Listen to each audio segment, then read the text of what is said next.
네, 안녕하세요. 김은혜 노무사. 차준노무사입니다. 아, 오늘 왜 이렇게 하이텐션이에요? 힘들어 죽겠어. 아 신나.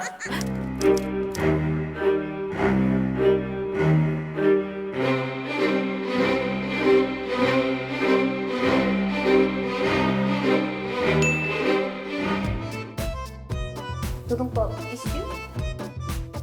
아이씨. 아 신나. 요새 무슨 시즌이라고요? 요즘에 휴가 시즌이지 않습니까? 아, 휴가 다녀와서 지금 이러는 거예요? 네, 저는 휴가를 다녀왔죠. 너무 즐겁습니다. 아. 휴가 안 가셨어요? 지금 놀리시는 거예요? 안 가셨어요? 왜 안 갔지? 뭐 한다고 안 갔어요? 아, 저는 후배가 이럽니다, 여러분. 이분은 휴가를 다녀오셨고, 저는 연차 휴가를 아직 여름 네. 휴가를 못 갔습니다. 네, 그렇습니다. 어. 지금 이제 연차 휴가 시즌인데 연차 휴가 사용 촉진 제도 시즌이기도 하죠. 그렇죠. 네, 인사 담당자분들이 정말 질문도 많고 문의도 많고 궁금한 것도 많은 그런 시즌인데 그래서 오늘 저희가 준비했습니다. 연차 사용 촉진 제도가 뭔지에 대해서 간략하게 설명을 드리고 실무적으로 이거를 할 때 좀 주의해야 될 포인트 몇 가지를 소개해 드리려고 해요. 네. 그러기 위해서 일단 연차가 뭔지 뭐 다들 아시겠지만은 간략하게 좀 설명을 드리겠습니다. 네, 간단하게 연차는 1년 동안 내가 1년간 근무한 거에 대한 보상적 차원의 휴가인데, 군대 갔다 오셨죠? 네, 다녀왔죠. 군대 생활 얼마나 했어요? 군대 생활 저 같은 경우에는 거의 한 1년 8개월 정도 했었죠. 군 생활이 그렇게 길잖아요. 네, 맞아요. 그만큼 긴데 1년이면 굉장히 네. 긴 시간이에요. 맞아요. 그죠? 출근하기 싫은데도 열심히 나와 출근하고. 네, 맞습니다. 날이 너무 좋은데. 술 먹고 피곤한데 벚꽃이 폈는데. 날이 좋아서 날이 좋지 않아서. 왜요? 공유? 어? 도깨비? 고은이? 저도 못 찍겠어요. 네, 맞습니다. 그런 휴가인데 어쨌든 이제 소중한 휴가인데. 소중한 아무튼 이렇게 연차는 쉬라고 있는 제도인데 사실 이게 연차가 1년 동안 사용을 하지 않으면 소멸이 돼요. 그렇죠. 근데 이게 완전히 날아가는 게 아니고 어쨌든 사용하지 못한 연차에 대해서 금전적으로 미사용 수당으로 지급이 되게 되는데 이게 돈으로 나가다 보니까 어떤 경우에는 금전적인 보상, 금전 보상 아니면 보너스 생각을 그쵸, 하는 그쵸. 거죠. 12월에 뭐 보너스 보너스라고. 이런 식으로 이제 생각이 되니까 우리나라는 안 그래도 근로 시간이 많고 이게 쉬라고 만든 제도지 돈 더 받으려고 만든 제도가 아니다 그쵸. 해가지고 만들어진 게 바로 이 연차 사용 촉진 제도입니다. 그렇습니다. 네. 연차 사용 촉진 제도가 뭔지 간단히 설명을 드리면 근로기준법 61조에 나와 있어요. 네. 61조에 나와 있는데 어디 봐요? 61조에 이제 입사일 기준이든 회계연도 기준이든 다 쓸 수 있어요. 근데 네. 설명이 쉽게 회계연도 기준으로 설명을 드리자면 휴가가 끝나기 6개월 전부터 사용자가 근로자가 사용하지 않은 휴가 일수를 통보를 해주고 언제까지 쓸 건지 계획을 내라고 해요. 10일 네. 동안. 네. 그래서 이제 10일간 사용 시기를 촉구를 하고 네. 사용 시기를 지정을 하면 상관없어요. 네. 근데 사용 시기 지정하지 않을 경우에 맞아요. 그런 경우에는 이제 2개월 전까지 사용자가 직접 근로자한테 너는 언제 연차 휴가를 써야 된다라고 서면으로 지정. 통보를 해주면은 이제 연차 사용 촉진 제도가 시행이 되는 거죠. 것이죠. 네. 그러면 이 연차 사용 촉진 제도가 제대로 시행이 되면은 어떤 효과가 발생을 하느냐? 그렇죠. 연차 사용 촉진 제도가 적법하게 네. 법령에 나와 있는 절차대로 시행이 되면 사용자는 금전 보상 의무를 면하게 되는 거고 네. 근로자는 그때 사용을 하지 못한 휴가에 대해서는 사실 보상을 받을 수 없는 효과가 발생해요. 네, 맞습니다. 쉽게 말해서 정말로 연차 언제 쓰라고 얘기를 해주면 그때 무조건 써야 되는 그런 제도라고 보시면 될 것 같아요. 그렇습니다. 네. 그리고 연차 휴가 촉진 제도가 또 모든 연차 휴가에 대해서 사용이 되는 것은 아니죠.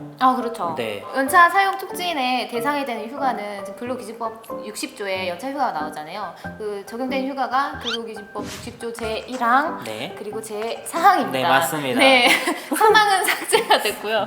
2항이 뭐냐면 이제 1년 미만자, 네. 근속기간이 1년 미만자에 대해서 발생하는 한 달의 개근 시 나오는 한 달 휴가. 그리고 1년간 80% 출근율이 80%가 되지 않아서 발생하는 네, 월 개근하면 나오는 하나의 휴가. 그 두 개 빼고는 적용이 되는 거죠. 네, 맞습니다. 명시적으로 근로기준법 제61조에 이 연차 휴가 촉진 제도의 대상이 되는 휴가는 뭐 근로기준법 제60조의 제1항과 제4항에 있는 휴가로 한한다는 내용이 있기 때문에 이 방금 아까 말씀하셨던 그 두 케이스 같은 경우에는 적용이 되지 않는다는 점 반드시 주의를 하셔야겠습니다. 야무지게 쓰세요. 네. 그러면 연차 사용 촉진 제도가 나오는데 네. 이거를 사용 촉진 시기가 정해져 네. 있잖아요. 네, 이걸 맞습니다. 조금 앞당겨서 할 수 있나요?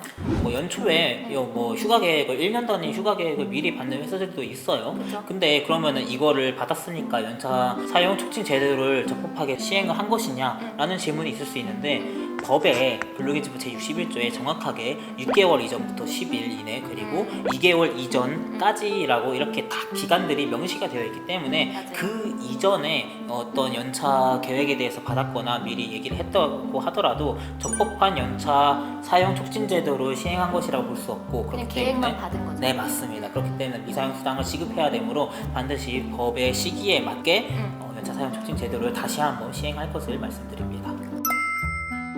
근데 이제 연차 사용 촉진 제도를 이제 시행을 해요. 근데 이 연차 사용 촉진 제도를 일부 근로자들한테만 사용하고 싶을 수 있어요. 뭐 생산직한테만 쓴다거나 아니면 사무직한테만 쓴다거나 그럴 수 있는데 그거에 대해서는 가능한가요?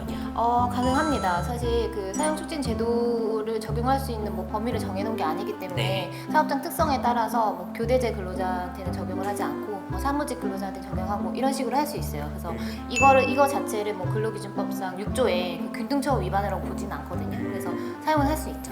일부 직군에 대해서 사용하는 것도 가능하고 일부 연차 휴가에 대해서만 사용하는 것도 가능하죠. 네, 가능하죠. 네, 만약에 20일이 있을 경우에는 뭐 10일에 대해서는 촉진 제도를 사용을 하고 그 나머지 10일에 대해서는 뭐 수당으로 지급한다거나 이런 것도 전혀 문제가 없습니다. 네. 그리고 법령상 서면으로 하라고 아예 명시가 돼 있는데 네, 맞습니다. 이게 서면이 뭐 그냥 페이퍼를 일일이 다 받아야 되는 네. 그거밖에 안 되나요? 말씀하신 것처럼 일일이 페이퍼를 받기 힘든 경우에는 전자결제의 형태로도 가능하다고 행정해석이 나와 있습니다. 다만 여기에서 말하는 이제 전자문서의 형태란 전자결제 시스템이 회사 전반적으로 잘 구축이 되어 있고 평소의 업무도 그런 전자 시스템을 통해 결제 등이 처리가 이루어지는 경우에만 인정이 되는 것이고 그 외에 뭐 메일로 보낸다거나 아니면 뭐 평소에 잘 쓰지도 않는 시스템을 통해서 통지를 했다는 것으로는 인정되지 않기 때문에 반드시 각각의 사업장의 특성에 맞게 활용해야 될 것으로 보입니다. 네, 서면으로 하는 이유가 사실 명확히 휴가 일정을 지정을 네, 하고 맞습니다. 그리고 나중에 분쟁 상황에 대비해서 명확히 하기 네. 위한 거기 때문에 네, 근로자가 정확하게 자기가 언제 쉬어야 되는지를 주지시키라는 의미이기 때문에 네, 그렇게 받아들이시면 될 것 같습니다. 그렇습니다. 네. 네. 그리고 추가적으로 촉진 제도와 관련해가지고 또 한 가지 이제 다들 궁금해하시는 것 중에 하나가 연차 촉진 제도를 했는데 갑자기 근로자가 출근을 할 수가 있어요. 그렇습니다. 네, 그런 경우에는 어떻게 해야 되죠? 되게 성실한 근로자인데요. 네. 그런 부분에는 머리가 나쁜 걸 수도 있죠. 사용 촉진 제도를 실시를 했음에도 불구하고 네. 내가 회사에 나와서 근무를 한다. 그러면 정말 열정적인 열정적인 근로자인데. 근로자분이신데 촉진 제도를 명확히 시행을 하고자 한다면 노무 수령 거부 통지서 이런 걸 명확히 해서 네. 노무 수령을 거부를 해야 맞아요. 내가 나중에 임금 지급을 면할 수가 있어요. 네, 노무를. 맞습니다. 여기서 말하는 노무수령 거부권이란 뭐 고용노동부에서 예시를 들자면은 해당 근로자의 책상에다가 올려놓거나 아니면은 뭐 컴퓨터 바탕화면에 이렇게 띄우는 거죠. 노무수령 거부 이런 식으로. 그렇죠. 팡팡팡. 네, 아무튼 그런데 그런 것들을 통해서 근로자한테 반드시 오늘은 노무 수령을 하지 않는다는 걸 주지시켜야 되고 뭐 지나가는 말로 너 오늘 쉬는 날인데 나왔네? 저기 있는 거나 좀 해. 약간 이런 식으로 가게 되면은 이거는 이 사람은 분명히 연차 휴가를 사용하지 않은 것이기 거죠. 때문에 나중에 미사용 수당을 지급을 해야 됩니다. 그렇습니다. 네, 그렇습니다. 네. 혹시 추가적으로 궁금하신 게 있으시면 댓글로 달아주시면은 네, 저희가 또 답변을 달아드리도록 하겠습니다. 차준 노무사로 콕 집어서 남겨주세요. 뭐 개인 DM이라도 보내주실 건지는 모르겠지만 뭐 아무튼 그렇습니다. 네, 그래서 사실 연차 관련된 질문이 굉장히 많은데 저희도 사실 실무하다 보면 자문전화로 진짜 연차 질문 많이 받잖아요. 정말 연차 휴가에 관한 질문은 많죠. 노무사분들도 사실 현업을 하면서 한 번씩 헷갈리는 부분 중에 저 하나기도 봤잖아요. 해요. 막 이렇게 질문 보고. 이게 정말 헷갈리는 부분이 많은데 네. 저희가 다음 시간에 좀 연차 관련된 부분을 좀 제대로 정리를 해가지고 네. 설명드릴 수 있는 시간을 가지도록 하겠습니다. 가려워요? 왜 자꾸 긁어요 거기를 도대체? 모기가 있나 봐요. 네, 알겠어요. 네, 마무리하세요. 네, 제 차례입니까? 네. 알겠습니다. 네, 오늘 저희가 준비한 영상은 여기까지고요. 다음번엔 또 다른 콘텐츠로 여러분들을 찾아뵙도록 하겠습니다. 안녕. 안녕.